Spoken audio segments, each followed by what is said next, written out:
Au cœur de la ville d'Anvers, en Belgique, se trouve un quartier discret mais d'une importance économique immense pour l'industrie mondiale du diamant.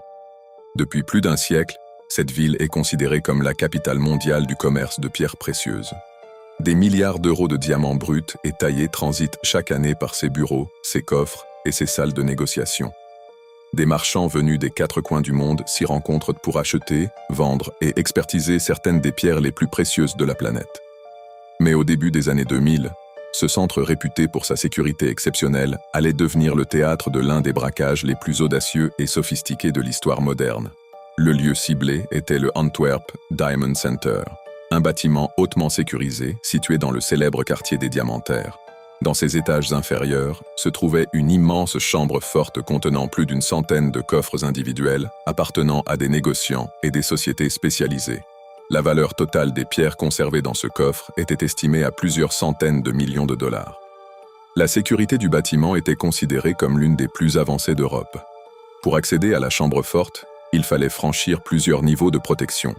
Des portes blindées massives, des caméras de surveillance permanente, des détecteurs de mouvement, des capteurs thermiques capables de repérer la chaleur corporelle, des systèmes de verrouillage électronique et même des détecteurs magnétiques capables de repérer la manipulation d'objets métalliques.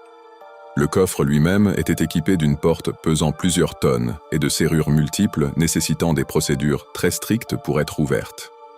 Pour la plupart des spécialistes de la sécurité, pénétrer dans cette chambre forte relevait pratiquement de l'impossible. Et pourtant, dans la nuit du 15 au 16 février 2003, une équipe de cambrioleurs réussit à contourner toutes ces protections.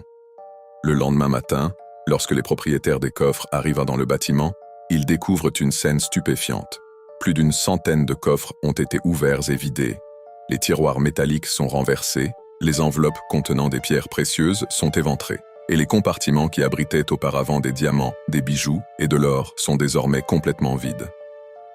La valeur du butin est immédiatement estimée à plus de 100 millions de dollars, faisant de ce vol l'un des plus importants braquages de diamants jamais commis. Très vite, les enquêteurs comprennent qu'ils ne sont pas face à un simple cambriolage opportuniste. Tout indique qu'il s'agit d'une opération planifiée depuis longtemps, menée par une équipe extrêmement organisée et expérimentée. Selon l'enquête, le cerveau de l'opération serait un Italien nommé Leonardo Notarbartolo, un homme discret mais déjà connu dans certains cercles criminels spécialisés dans le vol de bijoux. Les autorités pensent qu'il faisait partie d'un groupe surnommé plus tard l'École de Turin, une organisation composée de voleurs professionnels réputés pour leur braquage méticuleusement préparé.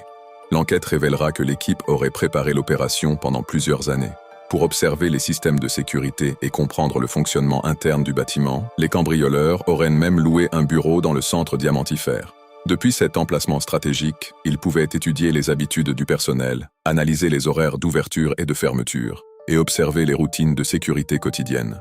Pendant cette période, ils auraient également testé différents dispositifs pour neutraliser les systèmes d'alarme. Selon les enquêteurs, ils auraient utilisé des techniques très sophistiquées pour tromper certains capteurs, notamment en manipulant les détecteurs thermiques et les alarmes magnétiques. Dans la nuit du braquage, l'équipe pénètre dans le bâtiment et commence à désactiver méthodiquement les différents systèmes de sécurité. Les caméras sont contournées, les détecteurs neutralisés et les serrures ouvertes avec des outils spécialement conçus pour l'opération. Une fois à l'intérieur de la chambre forte, les cambrioleurs disposent de plusieurs heures pour agir. Ils ouvrent les coffres, un par un, sélectionnant soigneusement les pierres les plus précieuses et les plus faciles à transporter. Les diamants, souvent de petite taille mais d'une valeur immense, sont particulièrement faciles à dissimuler. Selon certaines estimations, l'opération aurait duré toute la nuit, mais malgré la précision du plan, une erreur va finalement permettre aux enquêteurs de remonter jusqu'au suspect. Quelques jours après le braquage, un sac rempli de déchets liés à l'opération est retrouvé dans une forêt près d'Anvers. À l'intérieur se trouvent des gants, des outils, des documents et même des restes de nourriture. Les policiers analysent ces objets et découvrent des indices ADN qui les conduisent finalement jusqu'à Leonardo Notarbartolo. Il sera arrêté et condamné à plusieurs années de prison pour son rôle dans le braquage. Cependant, malgré cette arrestation spectaculaire, une grande partie du mystère demeure. La majorité des diamants volés n'a jamais été retrouvée. Les enquêteurs pensent que les pierres ont été rapidement dispersées sur le marché international.